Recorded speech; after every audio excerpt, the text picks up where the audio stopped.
This is Jody Trana with Chapter 4, Part 3 of Business Finance. There are hundreds of ratios that you can use to analyze a business and its financial statements.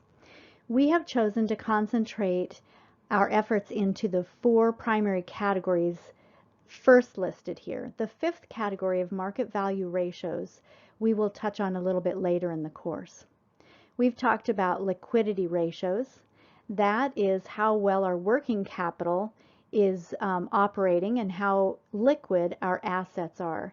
We want cash flow to be healthy, and we need that in order to grow. So we are measuring our liquidity with the first set of ratios. The second set of ratios are our capital structure ratios. Here we want to determine how our capital is split between debt and equity. We want to have a healthy relationship. In business, it's not bad to have debt, but we want to have a good, healthy ratio of debt to equity. Third is our asset management efficiency ratios. We've talked many times about how assets should be developing sales and profits for us. So how well they're doing that is measured with our asset management efficiency ratios.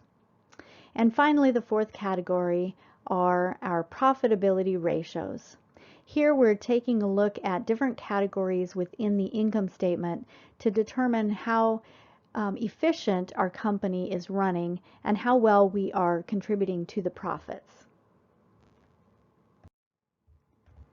Let's recall the reason that ratios are so useful. If I were to ask you to analyze these two companies just with the information provided here, which company would you say is doing better? I have to admit that I would probably say the apples company is doing better than the oranges company. After all, their numbers are a whole lot larger. When we add common size percentages to the income statement, we can see, however, that the oranges company cost of goods sold is very, very minimal compared to the apples company. And their bottom line profit is a lot larger as a percentage, 56% over 21%. But a ratio just by itself is only a number. To judge if a ratio is good or bad, we have to compare it to some other company or to its own company over time, looking at trend analysis. Here's a graphic that shows us a comparison to competitors looking at profit margin.